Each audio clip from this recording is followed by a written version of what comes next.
เก็บมาเก็บก็ได้ว่าเอาแห่เนื้อดูตาตัวแล้วทีนี้มาต้องแห่เลยมันมากันจะพ่นก็ได้พ่นอ่ะจะพ่นพ่นเนี้ยกันจะพ่นพ่นอะไรกัน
จากหลังตัววิ่งไปนะ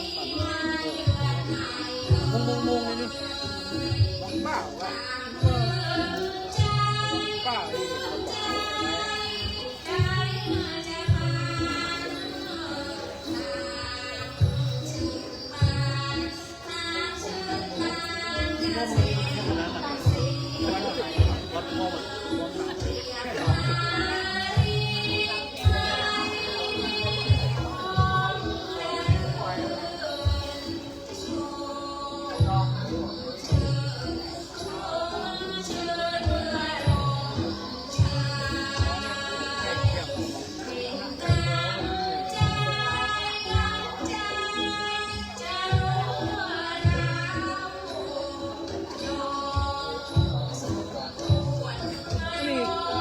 เรามีการใช้เงินนี่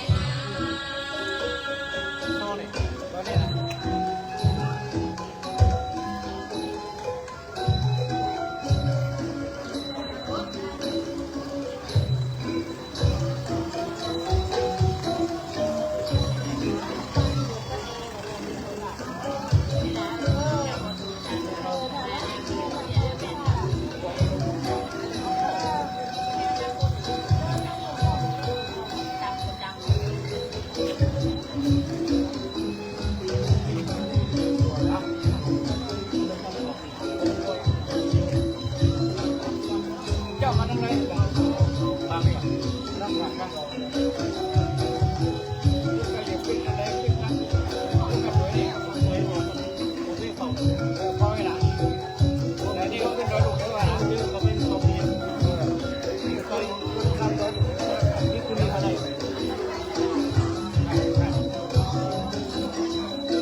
โลก็ไม่มอบสินน้ำใจนะครับขอเรียนเชิญท่านรองนายกองค์การบริหารส่วนตำบลสันทรายได้มอบรางวัลน้ำใจให้กับน้องๆเยาวชนที่ได้ฟ้อนรำนะครับ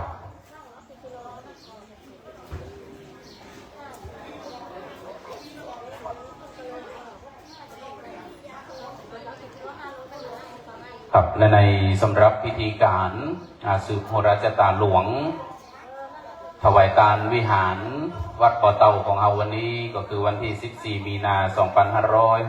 2569 ซึ่งจะได้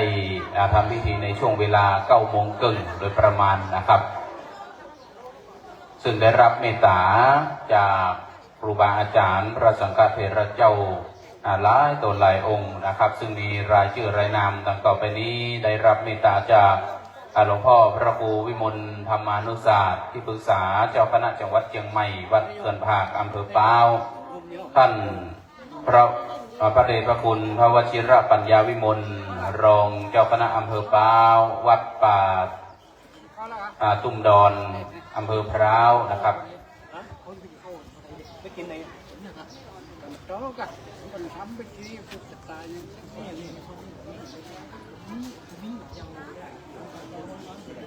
ท่านพระครูวชิระปัญญาวิมลรองเจ้าคณะอำเภอพร้าวท่านพระครูวาปีสุนทรกิจที่ปรึกษาเจ้าคณะตำบลสันทรายวัดหนองปิดท่านพระครูโสภิตมันตาพรเจ้าคณะตำบลสันทรายวัดสันปงท่านพระครูปัญญาวาลุกาเขตรองเจ้าคณะตำบลสันทรายวัดสันทรายท่านพระครูประสิทธิ์พุทธศาสตร์เจ้าคณะตำบลป่าตุ้งเขต 1วัดกลางเวียงท่านพระครูโสพลปุญญานุยุทธที่ปรึกษาเจ้าคณะตำบลสันทรายวัดสุวรรณมงคลท่านพระครูนิวิทย์โสติคุณเจ้าคณะตำบลน้ำแพร่วัดธรรมดอกคำท่านพระครูวินิจโสตท่านพระครูวิวัฒน์สุภาคมเจ้าคณะตำบลป่าตุ้มเขต 2วัดป่าตุ้มดอนท่านพระอธิการบุญรักอภิวัฒโนวัดขามซุงพระอธิการชนะไทยอภิสัมปันโนวัดหนองพรกพระมหาเจตนาสุนทรเมธีวัดห้วยซ่านพระอาจารย์ธีรศักดิ์กาวิโลวัดสันหกฟ้าพระอาจารย์ภูมิมินวัดท่ามักเกียงพระอธิการประมวลปุญญากาโมปุญญากาโมวัดม่วงถ้อยท่านพระอธิการกฤษณันท์สิริปุญโยวัดม่วงคำท่านพระครู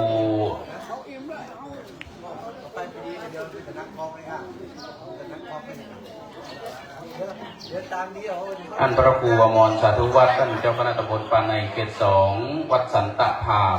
ท่านพระอธิการเกษมสันต์วัดสันปอทงท่านพระครูสังฆรักษ์ปริญญาเลขานุการเจ้าคณะอำเภอพร้าววัดปางงิ้วพระอธิการพระอาจารย์มานิตมานิโตวัดสาราหลวงท่านพระอาจารย์ศรีนวลสุธรรมโมวัดบันแหลวพระอาจารย์อัคคเดชวัดต้นยางหลวงท่านพระอาจารย์วัปรัตน์สิทธิปัญโยท่านเจ้าคณะตำบลบ้านแมเขต 2วัดร้องคุ้มท่านพระอาจารย์ที่เอกรวัดสายทองโคกกองจังหวัดกาฬสินธุ์และพระอธิการส่งเสริมอาภากโรวัดพระธาตุการใจเมืองป้าวนะครับซึ่งเมตตาครูบาอาจารย์พระสังฆเถระเจ้าจำนวน25รูป25ตนได้ภายโปรดแก่คณะศรัทธาวัดบ่อเต่าบ้านสันพักนี้ของเฮาในวันนี้นะครับในพิธีการสืบโหราชตาหลวงซึ่งในค่ำคืนที่ผ่านมานั้นก็มีพิธีในการพุทธาภิเษกเสกซ่อมย้อมยกพุทธสารูปเจ้าปิมปาในพระวิหารหลวงของเฮาที่นี่ซึ่งก็ได้มีการบูรณะปฏิสังขรณ์นะครับในปีที่ผ่านมาก็นับว่าใจเวลาใจคุณทรัพย์ในการบูรณะปฏิสังขรณ์นะครับเพราะฉะนั้นวันนี้ก็เป็นที่สำเร็จเสร็จสิ้นหมู่เฮาศรัทธาทั้งหลายได้ร่วมกันกินได้ร่วมกันตามได้ร่วมกันสร้างตานะบารมีคือเป็นสิริเป็นมงคลกับวัดป่าอารามกับตนกับตัวและก็มีพิธีการในการสืบโหราชตาหลวงคือเป็นสิริมงคลครับวัดป่าอารามกับบ้านจอกับพี่น้องศรัทธาของฉะนั้นตอนนี้ก็มีมหรสพในการสมโภชมีปีโซพี่น้องศรัทธาของจะได้รับปีโซตอนนี้พระเจ้าประสงค์ว่าอาจารย์นะครับกำลังเดินทางไปยังวัดของเราฉะนั้นศรัทธาช่วยกันขอช่วยกันโปรยช่วยกันทำวัดก่อนนะครับทางแจ้งที่จะสอบกับกองทัพนะครับ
ศิลป์นักบุญพระราชโดยนะครับวันนี้ได้มาร่วม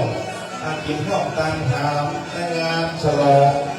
นะครับพระวิหารปอยหลวงน้องนะครับก่อนที่จะมีพิธีทางศาสนาว่าฟังเรื่องต้อยเรื่องซอสักยกหนึ่งนะครับน้องนะครับอาคาบุญสำหรับบ้านได้มากเลยนะครับที่เขารับทำสู้เรื่องต้อยเรื่องซอยกกับเข้าอาหารเพื่อจะปีเรื่องซอเนาะนะครับเอาบางเต้าขวดเตะนะครับเราไปได้มาบางเต้าเนาะนะครับวันนี้ทีมงานคณะดาวรุ่งจังหวัดเชียงใหม่นำโดยแม่ครูเสกสุริยมงคลแม่หนึ่งวันนี้แม่ครูไม่ได้มานะเจ้าเอาลูกศิษย์ลูกหามาแทนนะเจ้าสาธุไว้สิ่งศักดิ์สิทธิ์ในวัดในวาอนุญาตเดินผ่านอนุญาตปีจังซอตอนนี้มาซอเป็นพระรอเก่าเนาะนะครับไปสายก่อนซอบทแล้วบทแรกที่เจอเทวบุตรเทวดาเนี่ยก่อนนั้นไอ้หนึ่งก่อนพิธีการสักยกหนึ่งนะเจ้าก่อนถ้าคนจะทำพิธีแล้วรบกวนพี่หนาน้องหนึ่งแต่จังซอลูกเดิมนะเจ้า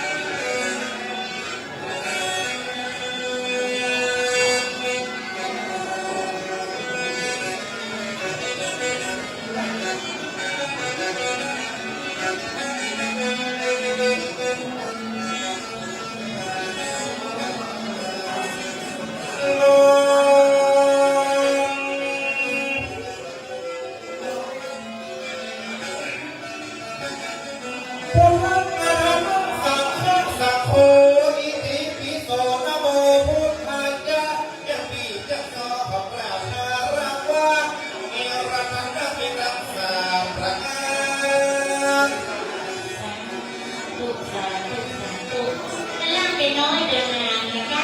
งานเก่าของวันรถ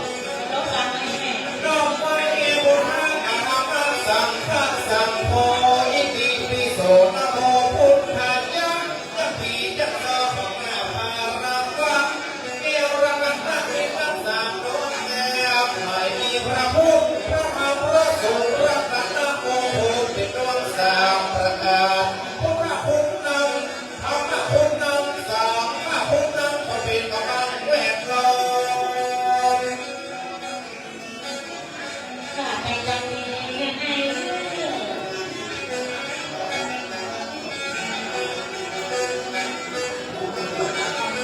จะขอไว้ดูดินน้ำไฟลมพระยานีพระยาพรหมที่อยู่บ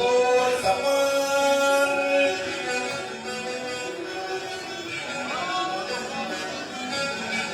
เดิ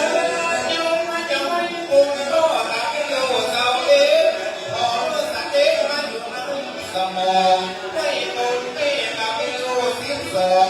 มาคุ้มครองโอสถาพี่น้องไปพ้นพระเจ้าที่อยู่หน้าสิบภูขอน้องโอ๊กในหน้าอกสี่ร้องจักซอจะขอเรียกร้องขอหกตองใจไปคุณพระธรรมที่อยู่สามสิบแปดผู้มาสองแปดผู้รู้หกคนสิบสี่พระองค์พระสงฆ์รัตนานิมนต์ไปอยู่วงไปนะขอมันแน่เมื่อดังจะโซเขาว่านี่แหละน้องและไอ้ไว้เสียงเสียงเนาะไอ้เนาะ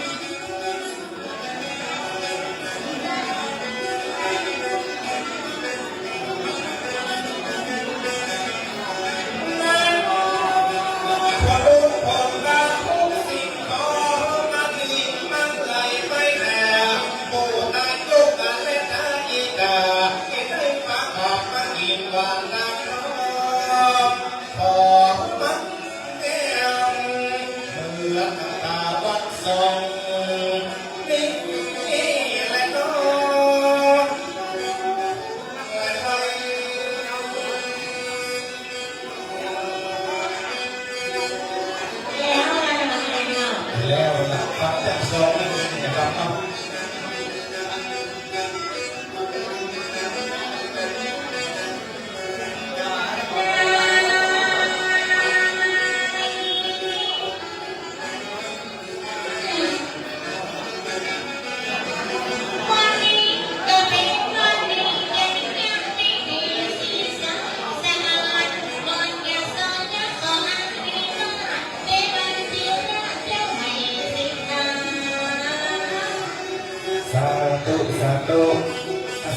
ทีเอาแม่ฟังก็จะเด้อ ยังมาว่าแม่มันเจ้าน้องบอยก็ที่จะต้องเป็นคนดีใจกันดีสิ่งสายจะนำมาก่อนอย่าสอนอย่าบอกพี่ว่าเทวาที่รักเทวาภูเทวดาก็มีเด็กเล็กว่าพี่ทั้งมองจะให้ออกนอกมาโกงรักทั้งอ่างอดช่วยคุ้มครองพี่น้องสันนาที่เพิ่งตากลับมาในวันนี้แล้ว สาธุที่มากินใหญ่ตั้งหลวงเอาวัดเอาเต่าดอก มาเป็นประธานในพิธีนะไอ้เนาะอย่าให้ตื่นนะอกอย่าให้ตื่นนะอีกคนหน้าหน้าจิตจะเปิดดิ้นอีกครั้ง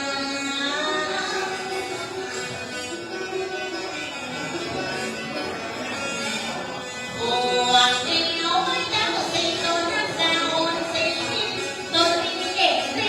นี่มีคุ้มกับเจ้าตีรักคุณถ้ากูทั้งกันทั้งสิคนทั้งกันทั้งตาดาวรุ่งอาเทวดาอากาศเทวดาความพันตาเทวดาอ่านเอาไปไปบนคุณผลจากเจ้าขอมาช่วยขอว่าคงคงมาคุณไปมีโอ้คุณลงมีเด็กคุณมีสาวเอ็กคุณนั่งสิสองอ้างคุณพันเสื้อเด็กจงแสดงสยองมารับเราเป็นของเอาต้องมองโตดี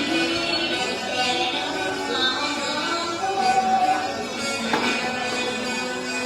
โอ้เดินมาจนเสียงดอกจากสิ่งศักดิ์สิทธิ์ในกับในวาเราเอาเอา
รวดรัดกับดอกน้องไว้จะพอสัมปติเข้าคนไม่โสมาตาบุรุษสังฆาตคนน้องคนนี้น้องไม่คนก็คนนี้ที่ได้น้องไม่ให้นางไม่เมียคนนี้แม่บุญตึกมาให้มาพักคนนี้โหรักตึกมาให้มาหันที่วัดก็เราสัตย์ใจก็มีเงี้ยตึกมาให้มาหัน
งก็อยู่พอคนก็ทัก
เข้ารับสิบวันกับวันนี้ครับ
วันนี้กับวัดพระพุทธเจ้าโลกสังฆกรรมใหญ่กับพระแม่เติมนี้เกิดใหญ่ให้มีวัฒนธรรมเกิดกันมามันก็เป็นวันโลกมันก็เป็นวันใส่วันพญาใจอยู่กับพญาเดียวเ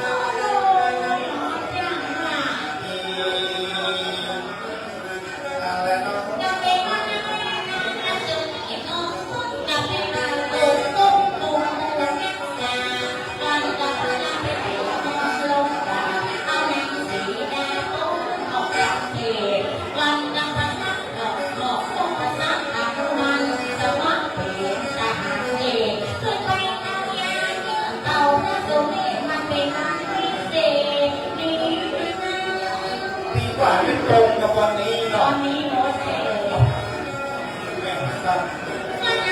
เราจะยังไม่ได้รู้โอกาสยกแรงทำแบบเด็กโตจังหันออกลาตาคนเด็กกระเดียวกับนักนิ้วมือรถก็เลยเจ้าสิเจ้าโอ้ผู้ลีมันพาคนแบบฟังว่าให้ดูกันให้วันนี้เราทำไปตลอดที่ได้นอน มันก็เป็นวันนี้ก็จะไม่โดนทุกข์นะก็คือคนโง่มันก็ต้องเป็นอย่างนั้นแต่วันนี้มีการเป็นแง่กับมันวันอย่างไรจะต้องรู้วันนี้กับพี่น้องกันทั้งกันใจให้ใจแม่กันเหนือวันนี้ที่กันนั้นจะยุกไปนะก็ยุกไปนะก็ยุกไป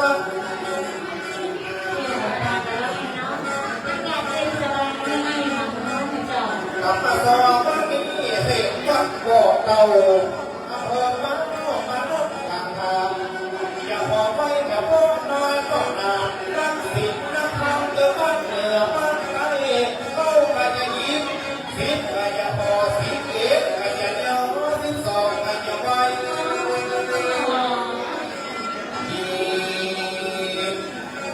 อะไรน้องน้อง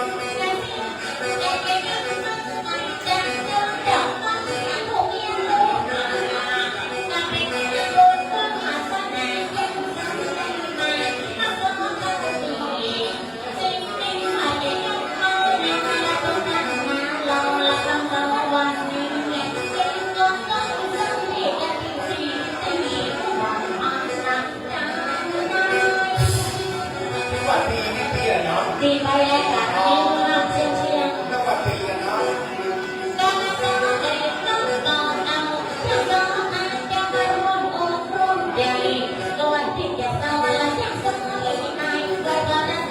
ใจดังดวงเทวยาววานก็มาเจอในดวงที่ออกมาราเมื่อวันหนึ่งมันยังได้ลำตอนเดียวสวัสดีค่ะเรียนเชิญเป็นเจ้า วันนี้ก็มาเมียไม่มาโทษก่อนไม่เอาโทษมาลูกเด็กโมแซวสัมผัสนี้มีการมีเงี้ยมีน้องที่พันรุ่นที่นายปล่อยว่าผู้คนตุ้งอย่ามาตุ้งนะคงผิดผู้พักผู้เองเขาบินอย่าบินค่าพ่อพี่น้องมันนักแต่นักว่าเป็นนำหลักนำแม่เรื่องนำศีลนำบุญ อันนี้กำลังจะโดยกับเดินทางเข้ามาให้เริ่มวันนี้วันเข้าในเจ้า วันนี้วันข้าวเรามาต่อเมืองเอาคนแก่คนเอามานั่งแม่บุญโดนนะจีดอกเอามาก็จีดอกบุญมาก็เป็นแม่บุญไม่อย่าไปใจหินมาต่อมาเบามาก็เป็นแม่บุญต้องข้าเราเสียสูงและผู้กับลูกยินสวัสดีวันเป็น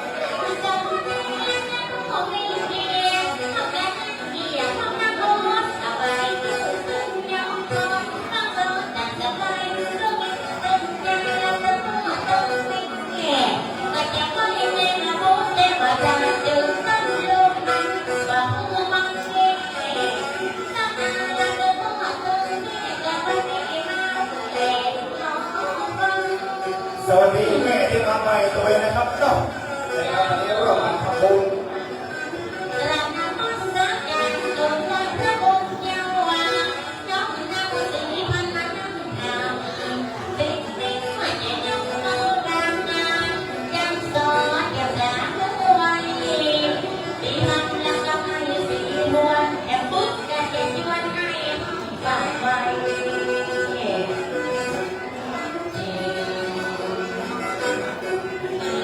แม่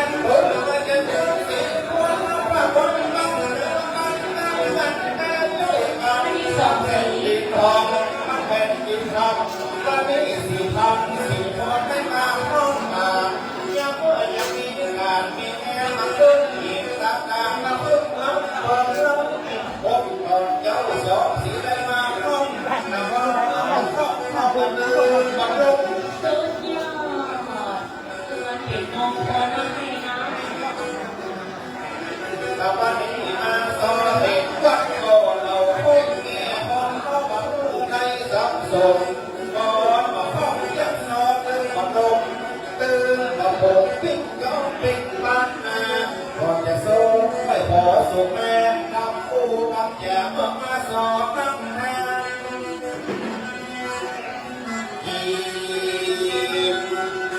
อะไรบ้าง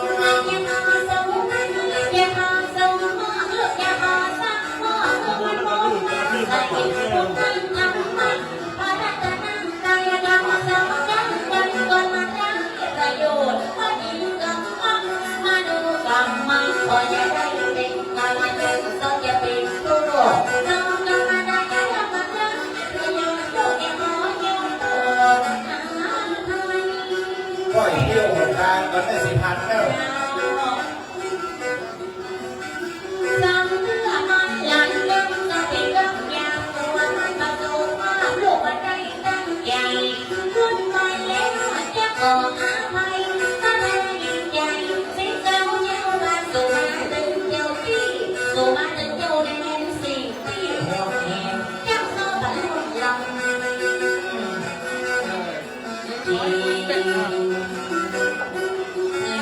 ก็ไม่ย่อยกันสองเป็นพามันให้มาลำมาลงสมแม่ยังไปอยู่บนฝั่งคนรักอีกมาได้ไม่ลำอีกมาลำตั้งแต่แง่ผมว่าจะพอรู้นักพิษมาโลกีอันนี้พี่โกคนกระโปงนิทามันเล่ามามีในโลกนักเลือกกันสองมันรับเก็บประโยชน์พอก็ยกโน่นยกโน่นอาภัย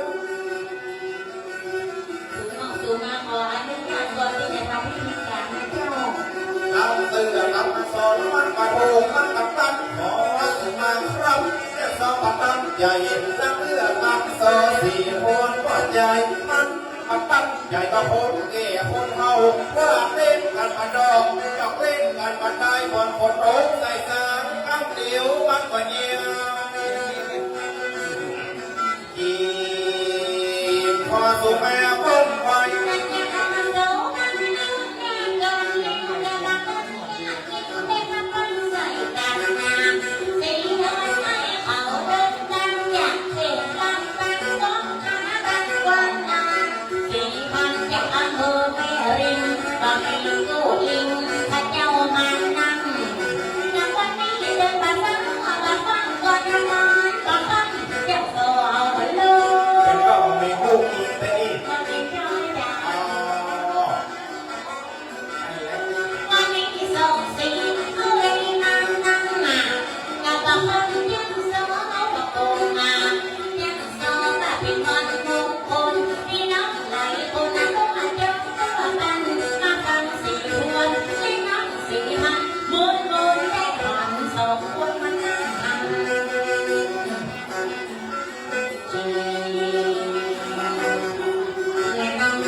โจมตี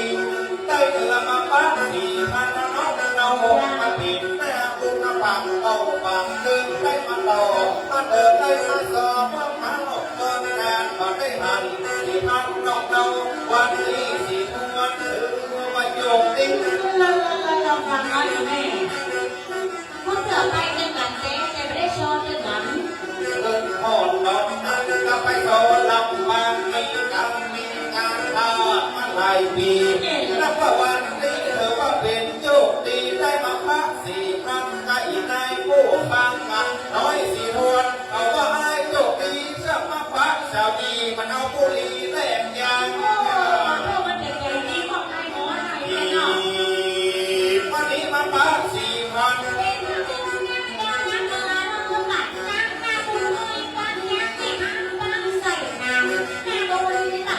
มันตลอดแต่ฟังแค่คน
ว่าน้ำตึงเงินน้อยน้ำตึงเงินหลอกน้ำตึงเจ้าของน้ำไปกู้ยังมาขันมามันนอนละแม่มันแก่มาทำน้ำพี่น้องสีทนลางว่ามีบุญ ถ้าพูดถึงบุญนะกับเราวันนี้จะให้บุญเราก็รักกันหลง ตอนวันนี้นาบุญเกิดวันไหนนาฟ้าหันเยอะมากครับใหญ่เก่งแม่มาโดนละทิ้งดอกน้ำปังทิ้งดอกโอนมันก็เปลี่ยนหน้าบุญของพ่อหงพ่อซอยกินข้าวรักปากกินโลอันวักใหญ่พอจะเว้นน้องใส่พ่อมันใหญ่พี่น้อง ผู้เป็นเต่าเป็นเรื่องบางอัน เป็นแต่บุญนะพี่น้อง อยากเป็นอารมณ์ไม่อะไรเลยทันย้อนไม่บุญทันอะไรต้นทำไมไม่บุญขอเอ็มากายเป็นหลังไว้ไม่บุญทานลายมาฟาดไปต้องเป็นแม่บุญปูมาเป็นผู้อยู่กันนาเป็นแม่บุญบานเวลาใจคองแม่บุญบนต้มมาปุ๊บปุ๊บยอมแม่บุญให้กับน้องมานั่งร้องกันในเมื่อ เอาเป็นหน้าบุญแต่สองปีไปแล้วแม่ไม่ได้ฟังน้องสิพัน แม่บุญหมอยามาบ้านใส่เป็นเต้า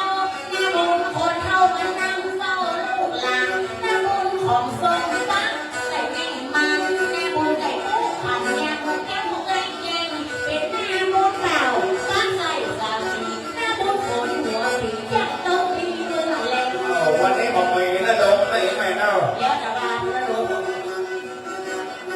นั่นแหละน้อง มันก็เป็นอะไรนะบุญของเจ้าแต่ต้องมาจำมาบุญไปไม่บอกไม่กินอย่ามองไป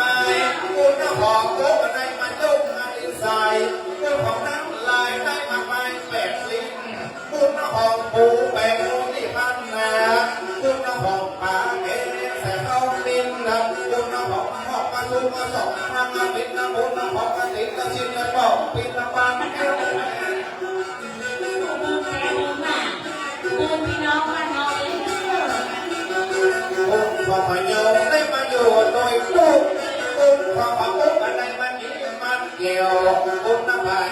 ได้มาให้ปากแมวบุญว่าของเหลวมันอยู่ความยังไหวน้อยแล้วก็ปิดบุญแรกว่าสักนาบนบุญตีใจตาวัดใส่เป็นน้ำยา ห้ามแบบเป็นน้ำย้อยทุกการ ขี่แม่น้อง อย่าเป็นน้ำบุญเสือแล้วมาตั้งใจกินน้ำบุญหัวสิมาบอกพิมพ์บางตัวน้ำบุญห่มทองตั้งใส่หนองบัวน้ำบุญโดนหยดให้ใหญ่หัวจนสว่างน้ำบุญจนยาวกักคุยสั่งน้ำบุญจะตั้งปัญญาให้เจ้าน้ำบุญที่ยาตึกมาลาเลิศโลน้ำบุญงูเห่าคนเป่าฟังเป่า สวัสดีแม่มาใหม่เลยนะ กลับมาเท่าเบื่อต้องได้กินหัวเพชรหน้าบุญดอกเพชรมาหอมกันก่อนหน้าบุญที่หินเต้เจ็บติ้งจอนหน้าบุญกันนอนตึกบอลลอนเบื่อใส่เมื่อเท่าคันนั้นยังมองมองหัวลูกไว้จะแม่หัวเหมือนดูหลวงกระพงมา นี่มาของลูกกันเนาะไม่เบื่อไม่เมา ยังเขาเนี่ยค่ะ ก็มามีแม่บุญเกิดมาได้แล้วมาบ้านก็มามีบุญต้องเกิดมาได้แม่หันเนี่ยว่าบ้านเขาก็มีการมามีแก่มาได้ละมาหันนะคนนะเขาคนเก่มันแม่เดือนมือตามไว้สองบุญคนตาวันโตไรจะตามไม่เล่บอกพี่น้องตึงพ่อตึงแม่ตึงในมาเฟ่ก่อนในการไม่ ยินดีเรื่องเราบุญใหญ่บุญหลวงในใจเลยยินดี วันได้มาจิตใจวันได้มาดังใจเอาใจใส่ตึงป้อน้อยป้อนางเอ้ป้อเต่าป้าเป้ามีแง่มาตึ้งจีบตาการเรื่องของแก่คนเขามีจับใจเอาไว้ไปโยนโอนมาโอนมาผู้เก่าจีบอะไรน้องน้อง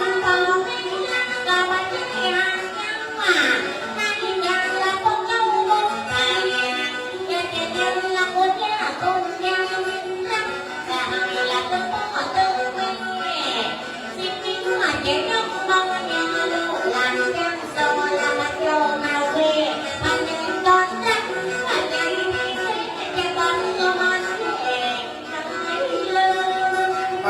สิพันเด้อ ไปมาเจ้า อ๋อแม่ก้าวผมไม่ได้มาหาขึ้นคอกันเด้อ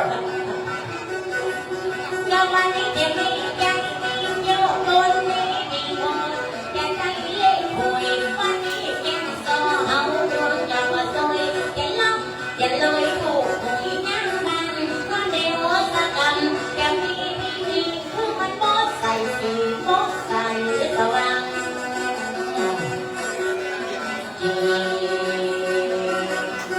เยี่ยน้อง เมื่อมันหมดใส่สีเมื่อมันมีสวรรค์เมื่อมันการขันเมื่อมันมีวันแห่วันเต้าเบิกว่าเมื่อเสียเวลาสืบสักหาเป็นพิธีใหญ่ที่เมืองเต้ายังมีการมีแง่ขึ้นกินตาตาเป็นบ้านเหนือบ้านใต้เด็กยังมีการพิธีใหญ่สืบจักรหลวงถ้าจะเป็นอีนั่ง แม่แล้วเจ้าวันนี้พี่นางเอาพูดกันเลิกยังไงก็นะ อีสองสามสุนักขัดตังสุมังกะลังสุปัฏฐตังสุโมทิตังสุขโนพระพุทธเจ้าว่า เวลาดีเวลาเลิกมงคลก็คือความพร้อมตอนนี้ใกล้เวลาที่เราจะได้เริ่มประกอบพิธีในการศึกโหราชตาหลวงนะครับสำหรับพ่อแม่พี่น้องศรัทธาตายกตายิกาเฮาท่านทั้งหลายที่อยู่ในบ้านในจองก็ดีอยู่ทางใดก็ดีขอเรียนเชิญเลยเด้อนะครับในปรัมภามเต็นนะครับสำหรับจังปีจังซอตอนนี้ก็ได้พักเอกรรมนะครับจากคณะดาวรุ่งเจียงใหม่นะครับได้ขับกล่อมมีซอประโคมในวันนี้นะครับซึ่งตอนนี้ก็ถึงเวลาที่เขาจะได้เริ่มประกอบพิธีในการสืบโหราชตาหลวงและถวายตามพระวิหารวัดบ่อเต่าบ้านสันปะพีฐานันตรวิเศษที่นี่ดังนั้นบัดนี้พระเจ้าประสงค์บาอาจารย์ก็ครบถ้วนรับพร้อมกันฝ่ายการเมืองมีท่านนายกท่านรองนายกองค์การบริหารส่วนตำบลสันทรายพ่อหลวงคณะกรรมการขอแก่วัดสัทธาพี่น้องพร้อมยินพร้อมใจกันบนพระวิหารหลวงเป็นที่เรียบร้อยฉะนั้นเราจะเริ่มประกอบพิธีในเบื้องต้นนี้จะได้ยุดถูกได้เทียนไฟบูชาพระรัตนตรัยขอเรียนเชิญท่านอาทิตย์เป็นดวงท่านนายกองค์การบริหารส่วนตำบลสันทรายได้เป็นประธานในการยุดถูกเทียนบูชาพระรัตนตรัยขอเรียนเชิญด้วยความเคารพนะครับศรัทธาพี่น้องเราแต่ทั้งหลายอยู่ในอากาศอันสงบประนมมือขึ้นนะครับสำรวมกายวาจาใจอยู่ในอากาศอันสงบเรียบร้อยนกจิตนกใจ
ราคานาคา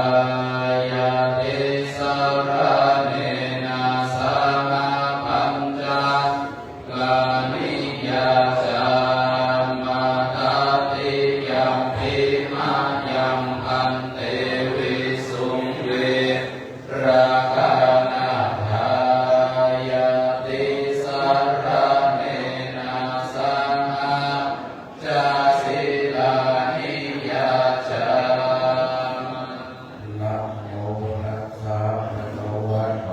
อะระหะโตสัมมาสัมพุทธัสสะ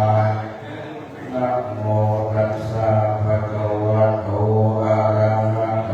สัมมาสัมพุทธัสสะนะโมตัสสะภะคะวะโต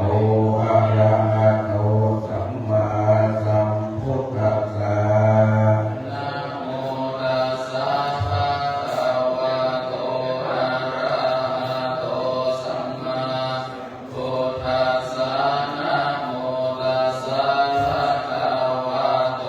อะระหะโตสัมมาพุทธัสสะนะโมตัสสะภะคะวะโตอะระหะโตมาสัมพุทธัสสะ สรณังกัจฉามิ พุทธังสรณังคัจฉามิ ธัมมังสรณังกัจฉามิ ธัมมังสรณังคัจฉามิ สังฆังสรณังกัจฉามิ สังฆังสรณังคัจฉามิ ตุติยัมปิพุทธังสรณังกัจฉามิ ทุติยัมปิพุทธังสรณังคัจฉามิ ตุติยัมปิธัมมังสรณังกัจฉามิ ทุติยัมปิธัมมังสรณังคัจฉามิ ตุติยัมปิสังฆังสรณังกัจฉามิ ทุติยัมปิสังฆังสรณังคัจฉามิ นาติยัมปิพุทธังสรณังกัจฉามิ ตาติยัมปิพุทธังสรณังคัจฉามิ นาติยัมปิธัมมังสรณังกัจฉามิ ตาติยัมปิธัมมังสรณังคัจฉามิ นาติยัมปิสังฆังสรณังกัจฉามิ ตาติยัมปิสังฆังสรณังคัจฉามิ ปานาติปาตาเวระมะเมสิกขาปะทังสมาธิยามิ ปานาติปาตาเวระมณีสิกขาปะทังสมาธิยา สัพ มิ พินาทานาเว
าตเรียนเชิญ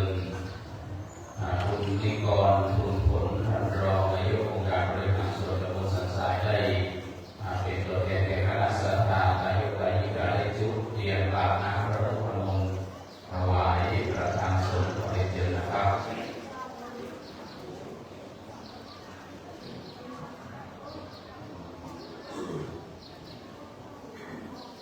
วิปัสสิปัสสิมหายาสัพพะสัมปติสิทธิยาสัพพะทุกขวินาศยาปริตังพุทธอังคารัง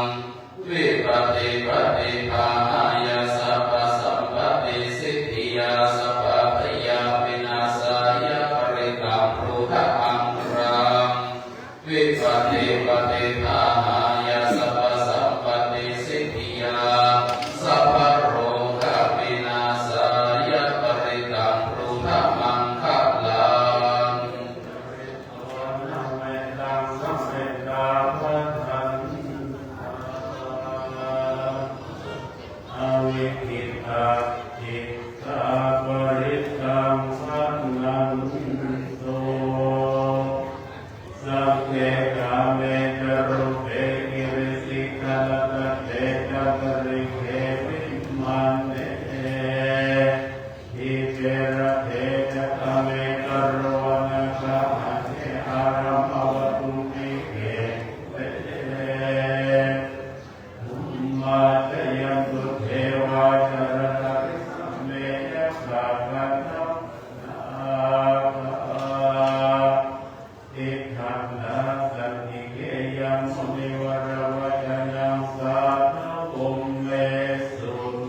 สิจานุปัมโมสิกิสัมปะหิโตสัทธาเวสสัมโมโหกตายาโหกกุสันโดสัตตาวะโหโกนาคัมมโนรานัญจาโหกัสสะโพสิริสัมปันโนธัมโมสักกายาปุคขโวอัตตวิสัตติสังกัตตาอิเมพุทธามังอิติกาโรนาคุณาสัมปันนาสัพพะโลกาภิปุจิตาเอเตตัสสะปะลาพุทธาอุตตมังกัมปุคลาเตปิสังฆคุณังอาสุมปิติเยอัมมะตังปะตังเอเตอาทิตาจามังกัลลาหนเตสัมปัฏฐาอัตตวิสัตติเมพุทเตนะโรสันนะนังโตกัมปะเนสัตตาสังอาสาเนตุขติงโสนังกาจติอัตตวิสัตติตัมปะเนกาสันนัสสะจโลกัสสะมุตติภาวันโตสัพพะตัสสะสันนังปิจโลกัญจวันละขันโตสัพพะตัสสะติมุตโตสุขีสัพเพมาริวะเรหิอัตตโนสุมาณาโหตุสัมมาสัพเพหิยาทิปิราชโตวาจุรัตโตวามานุสัตโตวาอามานุสัตโตวาอาทิโตวาโอทัคคโตวาพิสัจโตวามโนกโตวากันนาโตวา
ปัญญาวินัยโยจัสสุชิกิโตโมกัสสิกัจจยาวัจจายตัมมังคะนาโมตัมมามาตาภิตุโกภัตตานังโกตตาลาสัจจังโออันนาคุไลเจกัมมันตาเอตัมมังคะลาโมตัมมาทานัจจตัมมาจานิยังไง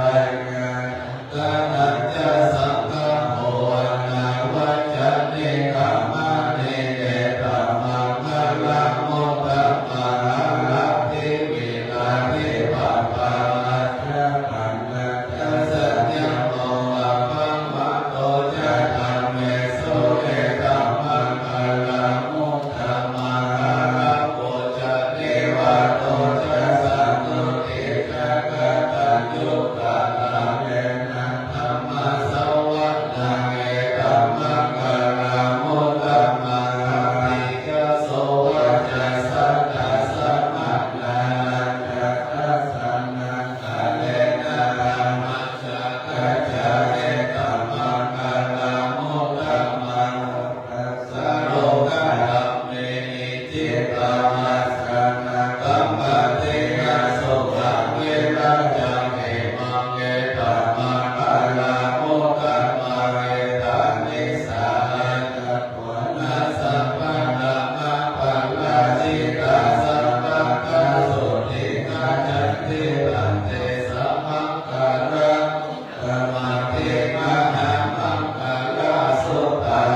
งอิทธิวิตังนิทาวานุลังวาสังเกยัมระตานังปันนิตังนะโนสัมมังอาทิตตะคะเตนะอิตัมเปเอระตานังปันนิตังเอเตนะสัตเตนะสุวัตติโหตุให้ยาเวรังคานามัตตะปันนิตัญญาทัสสะนาคายาโมนิสัมมาเอโตนะเตนะธัมเมนะสัมมาทิกิจเจนิตัมปิธัมเมวัฏฏนาปันนิตังเอเตนะสัตเตนะสุวัตติโหตุยัมพุทธะเสโอภาริวันนาเยสัมมาทิมานังคาริปัญญามาโมสัมมาทิมาเตนะสัมโมนาวิจเตอัมเทนะเมรัตตานาปันนิตังเอเตนะสัตเตนะสุวัตติโหตุเอปุกาลาตัสสะปัสสะตะยัตตะเอเอตานิยุคาเมโหติเตกะเมกายาสุขาทัสสะสัมภะกาเอเตสุขิรานิมาอาลาเตตัมเปสังเกระกานังปันนิตังเอเตนะเตนะสุวัตติโหตุเยสุภะยุตตะอานาสะทันเตนะนิกามิโนโรนัสสะสะนังเตปฏิปัตตาอัมมะตังวิภัยนาลัทธาอุทานิพุทธิสัมมานาเรนะเกสะเอระระนังปันนิตังเอเตนะสัตเตนะสุวัตติโหตุอินังภูระนังนวามาภิวิรัตติตายติเกภวะสมิเตนินาภิจานาเวตุเนจัตตานิปัตติวิรัยตาเอตัมเปสังเกระตานังปันนิตังเอเตนะสัตเตนะสุวัตติโหตุสัพพะโลกัสสมิมานะสัมภวะเยอะภาริมานาโกตังนะโตจะเตริกัจจาตังนะเวนะนะสัพพะตังทิทังจาลาเนสิโนวะสยโนวัยยวะตัสสะโตเยตัสสะติงะติกะยะภัมมะเมตัมวิหารังเอตัมมาโคติภิกขะอนุวะสัมมาเอราวะทัสสะเนนะสัมปันโนเวสุภิกขะยะเอตังนะอิจะตุกัมมะสยพุทธะเวทิภิกขะเมยะเมตตาสุตตาภัมมะ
สุขัง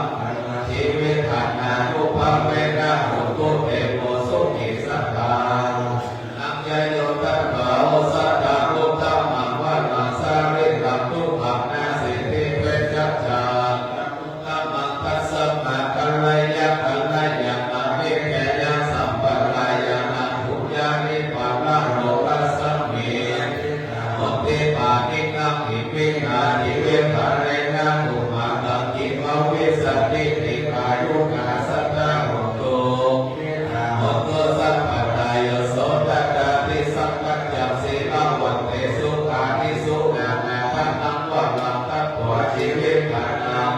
อัลลาเมวะมายิติกายสัญญาติกาปุญญาสัมปันตาตัสสะสัพสันติปันติตากะตาปุญญาตันติอาติอุณัสสะโยนิทิโตสิติติติมัตติโตใจยสิติมหิติมะคะปุณาปุญญาติกานัสสะสัพพะลายานิวาลนะสัมมาทัสสะภะคะวะโตอะระหะโตสัมมาทิสัมมาภูริสารพันนาอุปเวนะสีลายานุปยัญชนะนาคุตระสัทธะมังคลานุภาเวนะสัพพะกรัสสิยานุภาเวนะเกตุมาลาตัสสะภะละมิตานุภาเวนะตัสสะรูปภะละมิตานุภาเวนะตัสสะภะละมังคภะละมิตาศีลสมาธิปัญญานุภาเวนะพุทธานุภาเวนะธัมมานุภาเวนะสังฆานุภาเวนะเตชะนุภาเวนะอิทธานุภาเวนะภะลานุภาเวนะยะยะธัมมานุภาเวนะจตุรสีติสาหัสสะธัมมังคังนุภาเวนะนวโรกุตระธัมมานุภาเวนะตัมญิกังมังคานุภาเวนะอัตถสมาปฏิยานุภาเวนะชระปิญญานุภาเวนะจตุสัจจยนานุภาเวนะทัสสะภะละยานานุภาเวนะสัพพัญญุตาภาเวนะเมตตากาลุณามุทิตาอุเบกขานุภาเวนะสัพพะปาริตานุภาเวนะรัตตะตยัสสะรนานุภาเวนะตุหังสัพพะโลกโสกุปะตวะทุกขโลมานะสุปายาสาวิมัสสตุสัพพะอันตรายปิตุหังสัมมิจันตุติกายุตาตุหังสัมมังคิโกหตุสัพพะลาคัสสะปะปะตะวังะภูมิคัมขามหาสัมพุทธาคาเทวตาสัตตาตุเมอนุรักขันตุราหุสักสะมาภินิมิตัสสะพุทธันตังละมุทิตังโหรัจเสนะมัลลังนาติภัมมะเวปินาทิตวะมุนิโตสัพพวันตุเตจยะมังคลานิมังคะติเมกัมมะปิโยจิตัสสะปะระติโมรัมปันนากัมมะกัมมะกัตตยังมังคันติสุขันตาวิเตนะจิตวะมุนิโตตันเตจัสสะภวันตุเตจยะมังคลานิกราคิเมอติมัตตาพุทธตาวะวิจักกัมมะสันติวะสุขาลุนัตตะเมตตาโมสิกาวิปินาจิตวะมุนิโตจยะมังคลานิอุกิตะคะกัมมันติยะตัสสุตารุนันทาวันติโยชนะปะทาวันตาติติวิสังกัตตะมันโนจิตวะมุนิโตทันเตจัสสะเตจยะมังคลานิกัสสวานะกัตถาพุทธานาวิวะอภินิยติจยะพุทธวัจนะกายมังเทสันเตนะสุมังวิปินาจิตวะมุนิโตทันเตจัสสะภวันตุเตจยะมังคลานิสัจจังกายมังติสัจจะตวะกะกิทุกขะกะกิโลภิตะมันะนาติยัตตะพุทธปัญญา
มนุษย์ตัลลังอวจิตวะธรรมะพลังสริวะรูปเกจิเตสัจจะปรมวสยสัจจะนิริยวัคคะ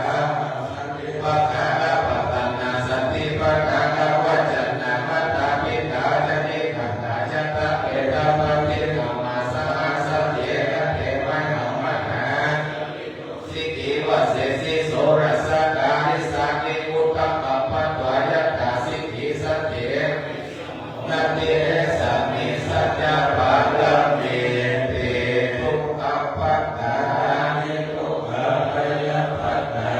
นิพยาโสภปัตตาจนิโสภาโหตุสัพเพปิปาเนโนเอตวัตตาจะอัมเหนิสัมปัตตังสัพพะสัพเพเทวานุโมทันตุสัพพะสัมปัตติสิทธิยาตัญญังตันตุสัตตายังศีลาปัสสตุภาวนาภิรัตาโหตุปัจจันตุเทวัตตานาถาพุทธาภวปัตตาปฏิกานัญจยพันนา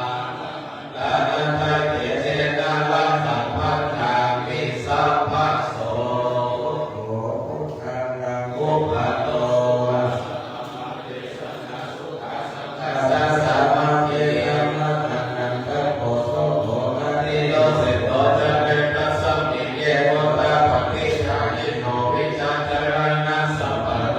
เสโตเทวมนุสเสติวาตาปฏิยาติโตระติมาปฏิจันติมาสันนัโภคติโยตาปฏิชายิพัมมโนอัตตสัพพะมโหรตังพุทโธตปฏิเตจัสสา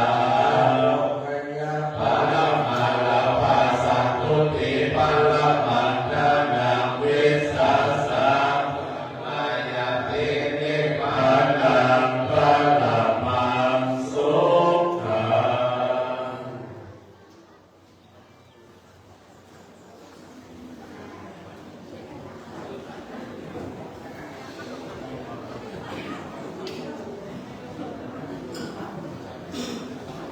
วันนี้พระเจ้าประสงค์ครูบาอาจารย์พระสังฆเถระเจ้า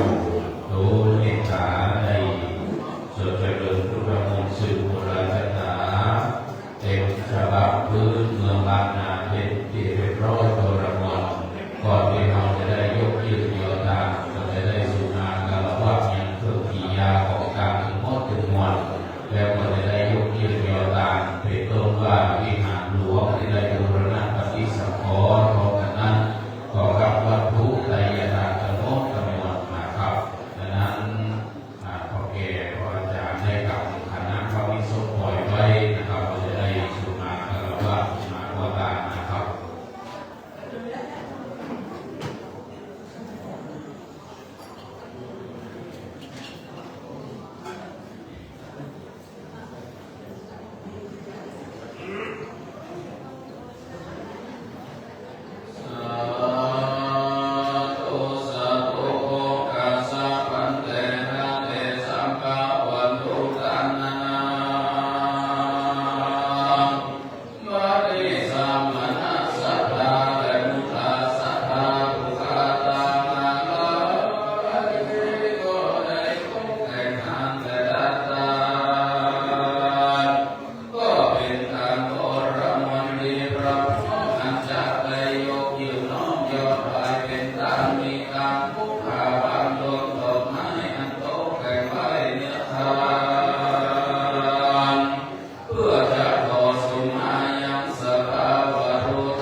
ก็บางโมมือได้ข่าวกา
นาตุมัจยังเอตังวิหารังสัพพะริวารังพุทธัสสะปูชนะถายาพุทธัสสะสเนวิญญาเภมาสาธุโนพันเตวิมินาอิวิหารธาเนนะรัตนัตยัสสะบูชาอัมหากันเจวะมาตาปิโดอาทินันจาปิยัชนานังทีฆรกังหิตายาสุขายาสัมวัตโตข้าแต่พระสงฆ์ผู้เจริญข้าพระเจ้าทั้งหลายขอน้อมถวายวิหารหลังนี้พร้อมกับของบริวารไว้ในพระพุทธศาสนาเพื่อเป็นพุทธบูชาขอการบูชาพระรัตนตรัยด้วยวิหารหลังนี้ของข้าพระเจ้าทั้งหลายจงเป็นไปเพื่อประโยชน์และความสุขความเจริญแก่ข้าพระเจ้าทั้งหลายแก่ปิยชนทั้งหลายมีมารดาบิดาเป็นต้นด้วยสิ้นกาลนานเทิน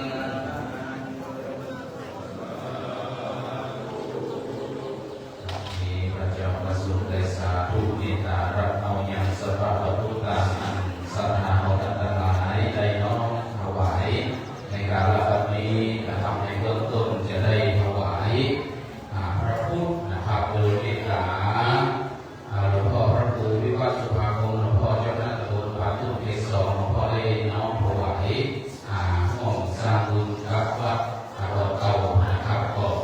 ขอไว้สานิมนต์ท่านท่านวิการเจตรินรัตนพุทโธได้เป็นตัวแทนของหลวงพ่อนะครับขอถวายพระพุทธเป็นเบื้องต้นนะครับ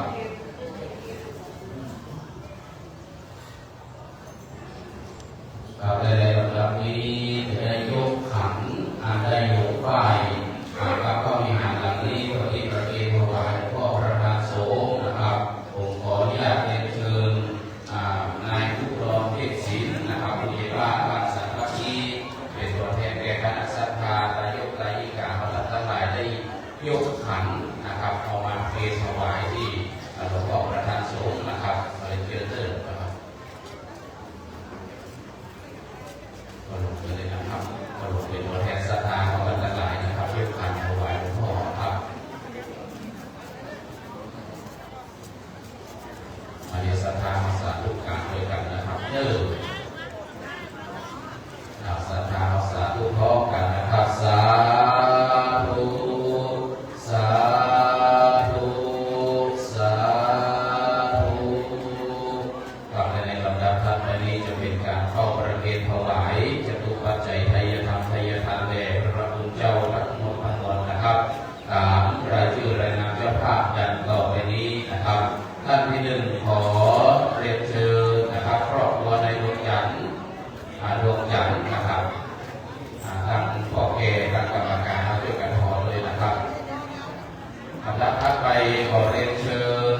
ชุดที่สองนะครับขอเรียนเชิญนายอเนกครอบประหยัดพร้อมครอบครัวนะครับชุดถัดไปขอเรียนเชิญนางสาวชัญญาภักดิ์แท้ทิ้งเมื่อได้ยินชื่อนะครับลูกจากที่นั่งรับรองนะครับเข้ามาประเคนถวายเสร็จเรียบร้อยครับที่นั่งรับรองเดิมนะครับ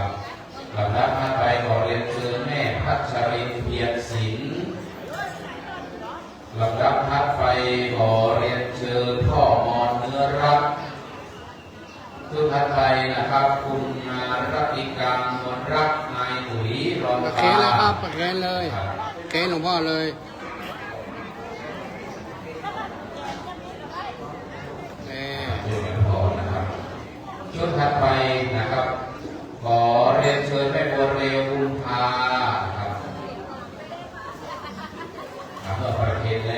รับที่นั่งอื่นได้นะครับชุดถัดไปขอเรียนเชิญพ่อบุญแม่วังชัยวงศ์ชุดถัดไปขอเรียนเชิญนายสมานนางใส่ทองเมืองรัก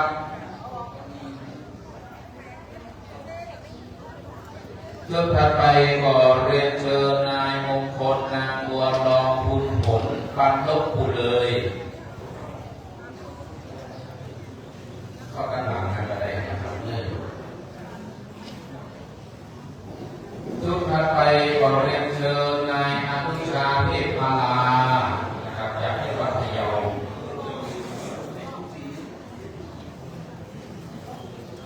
ชุดถัดไปขอเรียนเชิญนายอาทิตย์เปล่งร่วงท่านนายกองค์การบริหารส่วนตำบลสันทรายนะครับ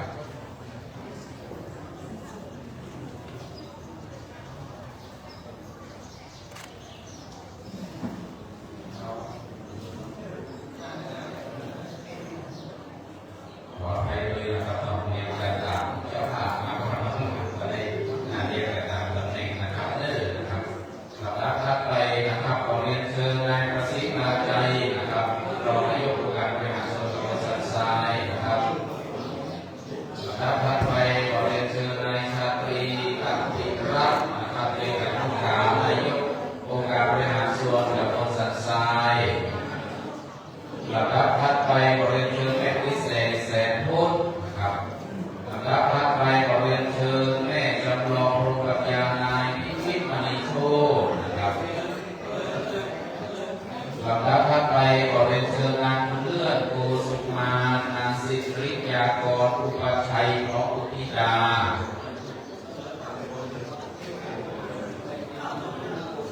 เป็นชุดไปนะครับลำดับถัดไปขอเรียนเชิญพ่อจาบางคำครับลำดับถัดไปขอเรียนเชิญพ่อสมศักดิ์สวัสดิ์ลำดับถัดไปขอเรียนเชิญพ่อบุญเรือนบุญทรัพย์พร้อมครอบครัวลำดับถัดไปขอเรียนเชิญพ่อแก้วบางคำ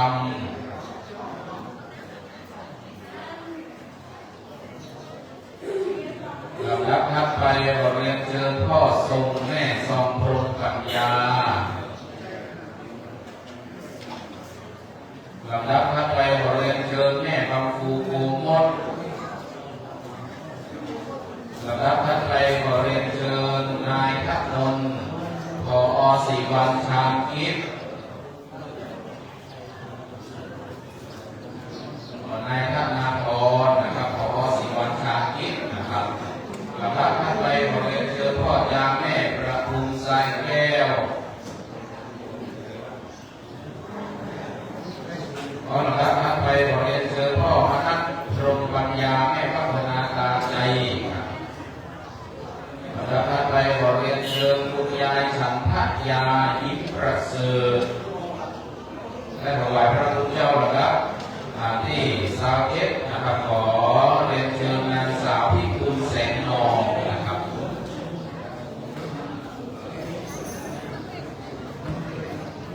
และสำหรับ4ท่านนะครับการต่อไปนี้ถวายปัจจัยสามเณรนะครับขอเรียนเชิญพ่อตาแม่พิมพ์โรงปัญญาท่านที่2ขอเรียนเชิญนายนพดลทองท่านที่3ขอเรียนเชิญพ่อถาแม่ลาเทพสิงห์และท่านที่4ขอเรียนเชิญนางสุนีศรีวิชัยนะครับขอเรียนเชิญนะครับค่อยๆเข้ามากันนะครับตามรายชื่อรายนามเข้ามาแล้วขอประเคนเรียบร้อยกับที่นั่งรับรองมือนะครับแล้วเดี๋ยวเราจะได้รับรองจากพระเจ้าประสงค์เตรียมน้ำยาเป็นเรียบร้อยนะครับ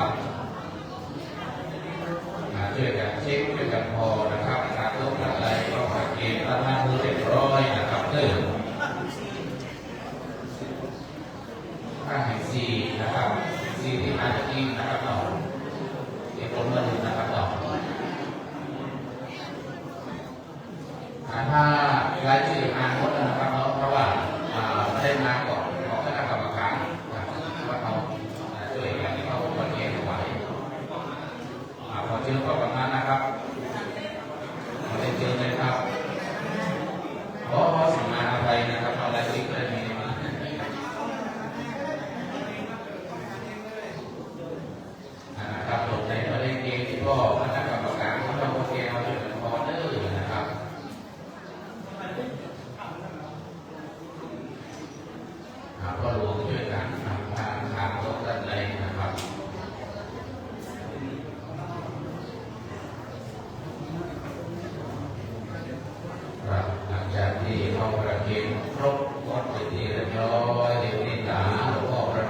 ถาวาริวหาภูราภริโตเวทิสานังเอวะเมวะอิโตทินันเตกาลังอุปกัปปะติยิทิตังปฏิตังตุมังคิปะเววะสัมมิจตุสัพเพภูเรตุสังกปาจันโนภันละละโตยะถามะนิโชติระโตยะถา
สา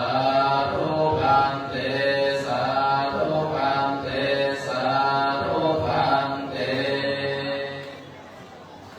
วันนี้การประกอบพิธีศึกมุราชดาหลวงถวายตามพระวิหารวัดหัวเต่าของเขาที่นี่ในส่วนพิธีการจบเรียนพิเศษเรียบร้อยเราจะได้รับน้ำพระพุทธมนต์จากพระเจ้าประสงค์ครูบาอาจารย์จะได้เจริญชัยมงคลคาถาเขามาอยู่วัดที่เมืองวัดเตอร์อยู่ที่เมืองวัดเตอร์จะได้รับมงคลเตอร์ว่าขึ้นไปเตอร์นะครับและสาพระเจ้าประสงค์ในยันโดนะครับ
ได้เมตตาเดินทางมาเพื่อที่จะได้สวดมนต์พุทธมนต์ศึกมุราชดาบัดนี้ก็เป็นที่สำเร็จเสร็จสิ้นเรียบร้อยนะเจ้าขอน้อมแต่ใจในสาขาของพระสังฆิอย่างสูงยิ่งในเมตตาของบาอาจารย์เจ้าและสำหรับศรัทธาออเดอร์ใจเย็นๆเด้อใจเย็นๆพี่พระยาเจนะนี่คุณพาน้อยว่าต่อเต่าจะเทพระยันเด้อนะครับเด้อมีพระยัน